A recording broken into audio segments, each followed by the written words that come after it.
Kompas petang kami lanjutkan saudara. Puluhan siswa SMA dan SMK di Cipongkor, Bandung Barat mengalami gejala keracunan usai mengkonsumsi MBG pada pagi hari.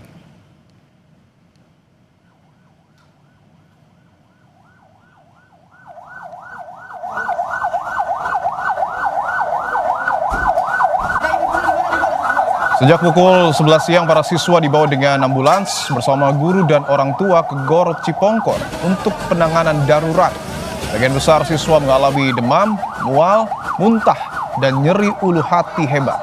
Tim medis yang bertugas memberikan penanganan cepat dengan memberikan air kelapa serta obat-obatan untuk meredakan gejala keracunan para murid.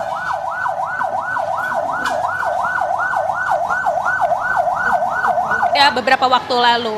Begitu, untuk siang hari ini jam 9. Menanggapi tragedi keracunan massal para murid dari makanan MBG, pakar hukum pidana menilai para penyalur makanan dan pihak yang memasok bahan makanan bisa dijerat pidana terkait unsur kelalaian. Selain pidana, para pengelola MBG juga bisa dijerat dengan Undang-Undang Kesehatan hingga Undang-Undang Perlindungan Konsumen terkait distribusi makanan yang tak sesuai standar kesehatan.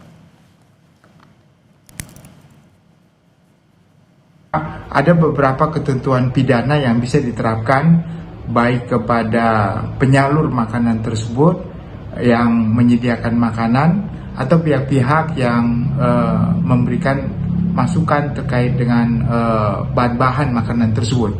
Pasal-pasal pemidanaan itu terkait dengan pasal 359 contohnya, yaitu kelalaian yang mengakibatkan matinya orang lain, dan juga bisa dengan pasal 360 kelalaian mengakibatkan luka berat. Ada juga Undang-Undang Kesehatan nomor 30 tahun 2009 pasal 190 yang mengatakan bahwa orang yang mengedarkan makanan yang tidak mempunyai standar pengedaran makanan yang benar juga dapat dipidana maksimum 10 tahun.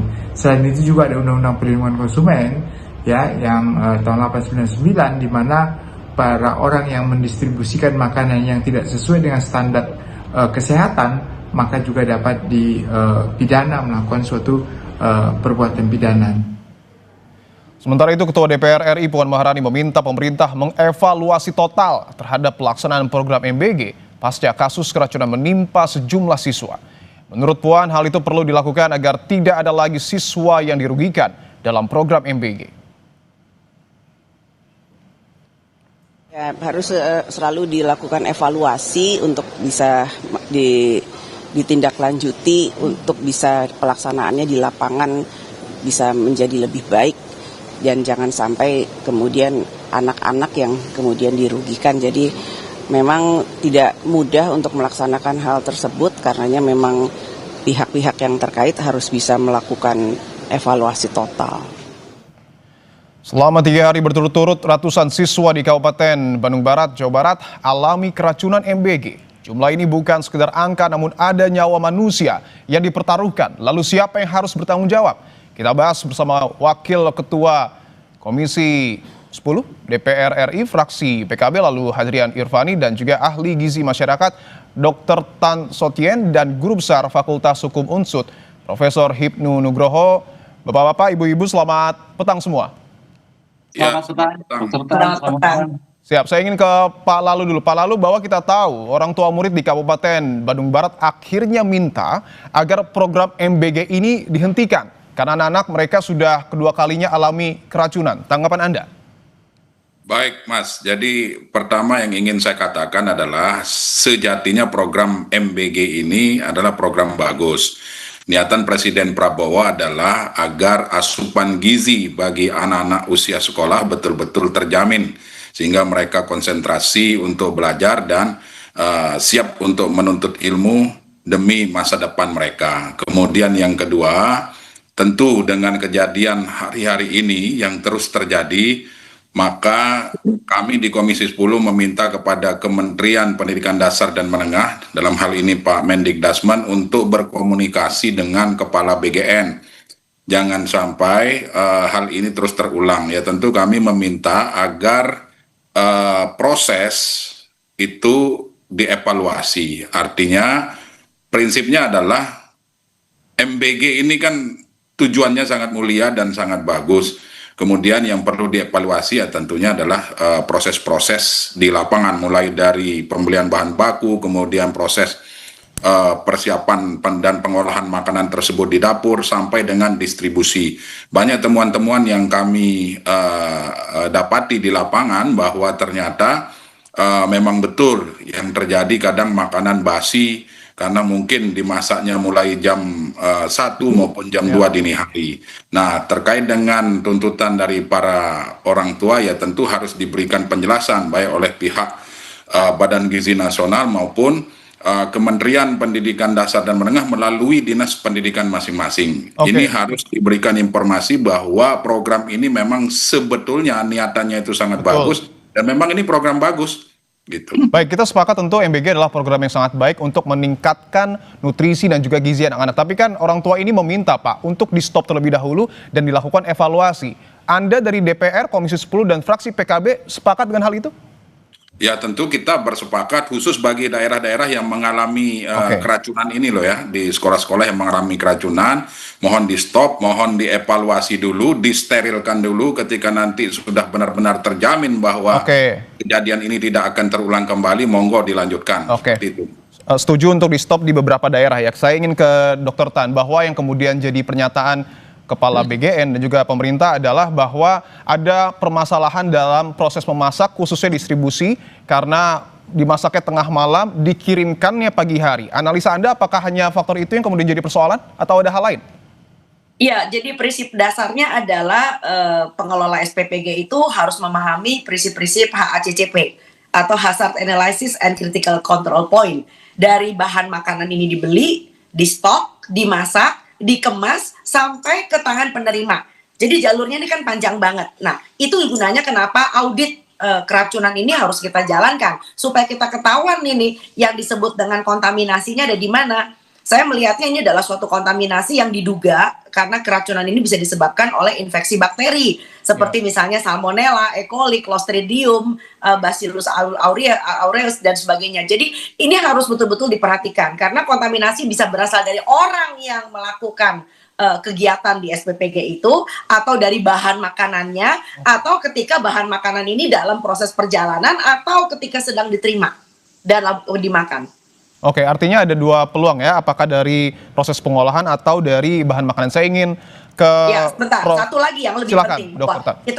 Kita harus tahu bahwa 5-60 derajat Celcius itu adalah suhu kritis. Jadi kalau makanan di suhu ruangan antara 5-60 derajat Celcius, maka itu risiko kontaminasi bakteri itu akan tinggi sekali. Kembali pada Anda. Oke, itu yang kemudian harus diperhatikan oleh pengelola SPPG. Saya ingin ke Prof. Hipnu, kalau kita melihat bahwa kasus keracunan ini berulang terus, bahkan korban yang menyentuh angka ratusan. Anda melihat apakah ada unsur kelalaian yang mungkin saja berujung pidana? Ya, kalau melihat sebagai suatu kemungkinan ilmu hukum ada istilah mungkin. Bahkan ada suatu kelalaian. Kalau sengajaan agak sulit, Mas, kelalaian. Oleh karena itu kita melihat, tadi Dr. Tan menyatakan ini adalah dari pemasok, pemasak, dan sebagainya. Kalau kita lihat sebagai pemasok dan pemasak dalam konteks suatu pemasakan 2000, satu SPBG kan 2000 sampai 3000. Pertanyaannya begini, yang tingkat kontaminasi berapa? Berapa persen? Lah itu yang terjadi. Kalau itu memang kontaminasi semua, berarti memang semua tanda petik ada suatu kelalaian fatal dari si pemasok ataupun pemasak. Tapi kalau memang hanya kecil, 10% misalkan dari 3000 SPPG, dari satu SPB kan 3.000, mungkin 10%, 15%. Inilah yang saya kira harus dikaji. Kualitasi sebagai bentuk substansi tadi kontaminasi Dr. Tan, itu jenis kualifikasi racunnya seperti apa? Apakah memang karena bahan, karena pemasok, atau karena faktor sabotase? Karena dalam ilmu hukum mungkin aja, kalau kita melihat seperti itu. Oleh karena itu kan ini merata, Mas. Dan ini unsur politiknya juga tinggi sekali. Dengan demikian saya kira pemerintah sudah sempat, polisi setempat harus menganalisis dari segi toksikologi jenis kualifikasi membahayakan atau tidak, mau menjadikan suatu bahaya tidak, ataukah memang ini sengaja atau tidak. Ini yang saya kira juga harus seirama dengan pemasak, tapi juga mitigasi risiko terhadap keracunan yang bersangkutan. Kualifikasi racunnya seperti apa? Itu yang harus pelajari. Oke, bahwa polisi diminta untuk kemudian terlibat untuk mengetahui apa yang sesungguhnya terjadi. Saya ingin ke Pak Lalu, ketika Prof. Hipnu mengatakan bahwa mungkin saja ditarik ke ranah pidana, artinya ada proses hukum. Anda sepakat dengan hal itu, Pak Lalu? Ya, pertama tentu kita lihat substansi persoalannya, kemudian lokus atau tempat kejadiannya. Ya, saya pada prinsipnya sepakat kalau sekiranya hal tersebut memang dilakukan secara sengaja. Namun yang langkah-langkah yang dilakukan oleh Kementerian Pendidikan Dasar dan Menengah menurut laporan yang kami terima adalah Kementerian sudah berkomunikasi dengan pihak BGN, kemudian memerintahkan kepada Dinas Pendidikan terkait untuk berkomunikasi dengan sekolah agar sekolah mengumpulkan seluruh wali murid melalui komite sekolah untuk dilakukan pertama sosialisasi, kemudian sosialisasi yang saya maksud adalah bahwa program ini akan terus dilanjutkan. Program ini merupakan program nasional, merupakan prioritas dari program Presiden Prabowo. Kemudian yang kedua terkait dengan kejadian keracunan ini ya tentu kami meminta pihak kementerian langsung menyampaikan kepada Dinas Pendidikan dan Sekolah agar sementara dilakukan penghentian dulu sampai betul-betul BGN mempersiapkan atau menjamin bahwa kejadian ini tidak akan terulang kembali. Seperti itu, Mas, karena jangan sampai tujuan yang mulia ini justru berakibat fatal yang akhirnya memunculkan korban dari siswa-siswi kita. Jangan sampai ada tagline makanan bergizi gratis menjadi makanan beracun gratis. Nah, ini yang harus kita hindari. Dan seperti itu. Itu yang kemudian harus kita hindari dan kita kawal. Saya ingin ke Dr. Tan, bahwa tadi sedikit banyak Anda sudah menjelaskan, tapi saya ingin tegaskan lagi, apakah kemudian makanan misalnya seperti nasi ataupun lauk ketika salah diolah itu bisa terkontaminasi atau menjadi racun? Ya, tentu saja, seperti misalnya nasi yang dihangatkan berulang, ya kita tahu, lalu kemudian makanan yang kurang matang. Kita tahu bahwa yang direkrut oleh SPPG adalah orang-orang yang sebetulnya bukan graduate, atau barangkali orang-orang yang tidak punya pengalaman untuk sekaligus bisa menyediakan makanan sekaligus 1000 porsi, apalagi 3000 porsi. Ya, itu yang pertama. Dan yang kedua, saya minta maaf bahwa istilah keracunan dalam toksikologi itu tidak sama dengan kontaminasi makanan oleh bakteri-bakteri, sehingga kita harus melihatnya dari sudut pandang epidemiologi. Dalam epidemiologi dan ilmu kesehatan, satu nyawa itu berharga. Jadi satu nyawa aja nggak boleh ada masalah, begitu loh ya. Jadi walaupun dikatakan bahwa kita menyediakan 10 juta porsi, kita nggak bisa ngebandingin 10 juta porsi makanan yang disajikan, lalu kemudian 400-nya terkontaminasi. Kita nggak bisa mengejarkan 400 dibandingkan dengan sekian juta, nggak bisa. Karena dalam epidemiologi ini kita bicara tentang masalah kesehatan, ya. Jadi ini memang suatu masalah yang sangat krusial untuk bisa dipahami bahwa satu nyawa itu berharga. Kembali pada Anda. Baik, saya ingin ke Prof. Hipnu, apakah kemudian ketika misalnya kasus ini ditarik ke ranah hukum, bisakah melalui class action? Ya, saya kira ini saya mungkin kurang sependapat dengan Dr. Tan ya, karena makanya ini harus kita kaji dulu sebagai bentuk kontaminasi, sebagai racun itu kualifikasinya seperti apa. Ini yang saya kira Departemen Kesehatan harus bisa mengkualifikasi sehingga ini menjadikan rujukan kalau memang ada kelalaian. Karena namanya suatu kegiatan, kelalaian itu pasti mungkin, apalagi kesengajaan. Mudah-mudahan tidak ada kesengajaan. Oleh karena itu penting sekali bahwa kualifikasi kontaminasi sebagai bahasa kesehatan dan bahasa hukum saya kira tentu harus dipersamakan persepsinya, karena ini berkaibat terhadap orang. Yang kedua, terkait dengan permasalahan apa tadi? Class action, Prof. Hipnu. Class action, sangat mungkin. Kalau class action itu kan hak masyarakat, Mas. Masyarakat bisa saja.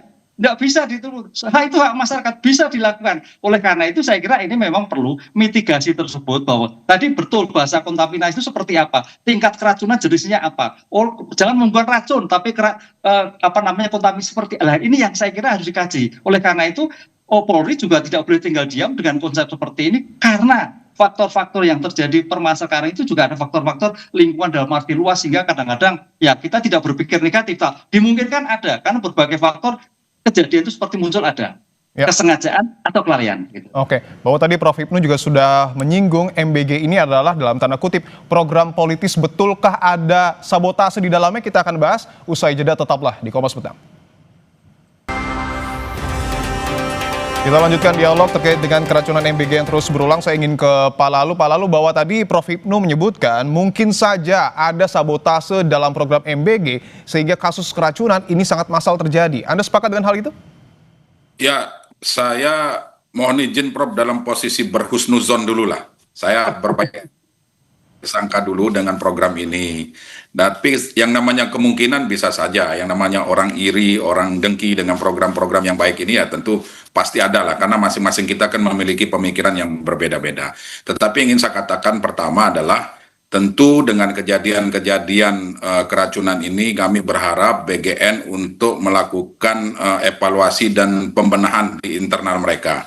Benahi dapur-dapur yang hari ini menjadi masalah. Kemudian yang kedua, mohon juga dilibatkan pihak-pihak terkait dalam hal ini, misalnya karena ini objeknya adalah sekolah, maka tentu akan berinteraksi dengan seluruh keluarga besar pendidikan yang ada di sekolah tersebut. Guru, kemudian dinas pendidikan, kemudian dalam hal ini kami juga meminta kepada mitra kami, Kementerian Pendidikan Dasar dan Menengah, untuk terus menjalin komunikasi dengan Badan Gizi Nasional. Kenapa ini kami lakukan? Karena perlu saya sampaikan juga bahwa anggaran BGN itu kan menggunakan anggaran pendidikan. 335 triliun yang akan dianggarkan di 2026 itu bersumber dari anggaran pendidikan yang jumlahnya 20% dari mandatory spending dari APBN. Seperti itu, Mas.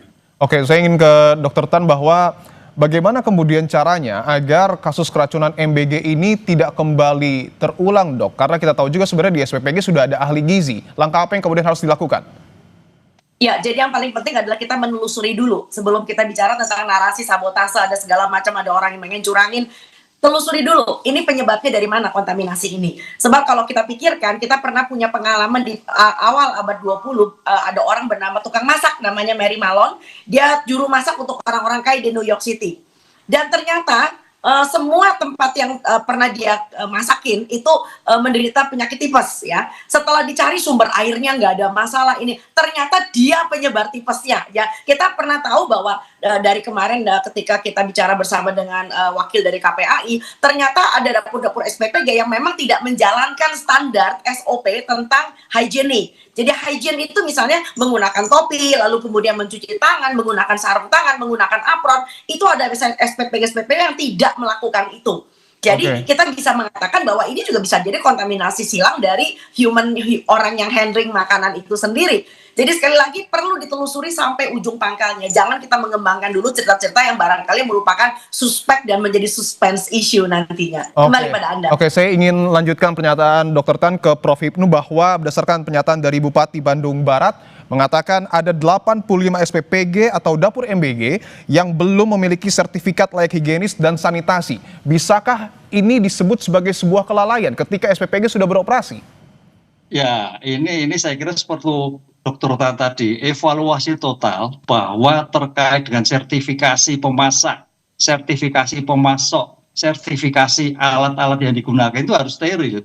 Saya kira ini yang harus telusuri, jangan sampai hal-hal yang karena pelaku-pelaku pemasok tidak merupakan sertifikasi, ada orang usil. Maka tadi katakan kalau sabotase lu berusil, usil karena kaitannya dengan kepribadiannya, usil karena kaitannya dengan tadi tempat dan sebagainya, sehingga menyebabkan keracunan. Sebab secara umum kalau keracunan berarti keracunan semua kan itu. Ini kenapa hanya 10%, ada 30, ada 400. Ini kan kemarin Kompas kan melihat itu ada beberapa titik-titik SPPG yang keracunan lah. Ini yang jadi problem juga. Oleh karena itu evaluasi total baru dikaji apakah ini memang ada faktor kelalaian ataukah ada faktor kesengajaan atau faktor usil. Karena apa? Kita melihat berbagai kasus di Indonesia itu tidak lepas masalah hukum. Masalah COVID aja. Masalah hukumnya banyak banget, baik dugaan korupsi, penyalahgunaan dan sebagainya. Nah, ini juga demikian juga masalah terpenggelontoran anggaran besar, kemudian di dalam pelaksanaan tidak bersertifikasi, kemungkinan potensi itu ada. Oleh karena itu, dalam hal hukum saya kira harus mengawal jangan sampai terjadi masalah COVID harusnya untuk menolong, tapi juga permasalahan hukum muncul. Ini juga demikian itu, Mas. Baik, saya ingin ke Pak Lalu. Singkat saja Pak, mungkin apa tanggapan Anda terkait dengan ada puluhan SPPG ataupun dapur MBG yang sudah beroperasi padahal belum tersertifikasi? Ya, kami sangat menyayangkan ya, jangan sampai nanti hanya gara-gara mengejar target penerima MBG ini kemudian segala cara dihalalkan. Sebaiknya BGN kembali mengecek ulang bahwa dapur-dapur yang hari ini belum memiliki sertifikasi yang dimaksud tadi harus betul-betul dipastikan baru boleh beroperasi. Nah, ini sudah terbukti bahwa ternyata akibat dari kelalaian ataukah apa istilahnya itu, bahwa benar terjadi ada siswa-siswi kita yang hari ini keracunan. Nah, ini yang perlu harus dievaluasi. Kemudian menunya juga harus diperhatikan. Jadi yang namanya menu gizi itu kan kalau yang kami temui di lapangan, kami kan sering berkunjung ke sekolah-sekolah itu. Pada saat kami kunjungan, kemudian membuka rantang MBG itu ternyata jauh dari kata makanan bergizi. Masih banyak yang kita temukan, misalnya orek tempe cuman isinya 5 biji. Kemudian telur sepotong. Atau kadang-kadang telur itu sepotong dipotong lagi jadi 7. Nah, ini kan sangat jauh dari harapan. Nah, oleh sebab itu saya berharap MBG evaluasi diri dan BGN evaluasi diri, kemudian ajak bicara seluruh stakeholder pendidikan. Baik Pak Lalu. Saya ingin ke Dr. Tan, singkat saja Dokter, apakah kemudian SPPG yang belum tersertifikasi ini harus di stop atau seperti apa statement closing Anda? Ya, kita harus melalui 2 mekanisme. Mekanisme yang pertama adalah penelusuran epidemiologi. Kenapa ini bisa terjadi keracunan istilah mereka. Dan yang kedua tentu saja adalah evaluasi HACCP. Kalau ada SPPG yang tidak melaksanakan HACCP dengan benar, stop sama sekali. Karena walaupun dia belum melahirkan korban, tetapi dia potensial menjadi orang yang pihak yang bisa menelurkan korban-korban keracunan berikutnya. Jadi sekali lagi SPPG yang sudah menelurkan korban tolong di stop, dan yang potensial bakal menyebabkan korban tolong di stop juga sampai HACCP terlaksana dengan baik. Baik, Prof. Ibnu, mungkin terakhir pernyataan penutup Anda, singkat saja Prof. Ya, karena ini ada korban, ada akibat hukum, saya kira proses hukum harus diselidiki sebagai bentuk pencegahan kemudian hari. Apakah ini karena kelalaian ataukah faktor usil? Itu yang kita lihat. Dengan demikian makanan gizi gratis benar-benar steril, memberikan kemampuan, memberikan gizi pada masyarakat. Dan sampai tercelah sedikit pun masalah hukum. Begitu, Mas. Oke, artinya kita harus sama-sama mengawasi hal ini agar tidak kembali terulang kasus keracunan MBG. Terima kasih Pak Lalu, Dr. Tan, dan juga Prof. Ibnu atas waktunya. Sehat-sehat selalu semua. Terima kasih.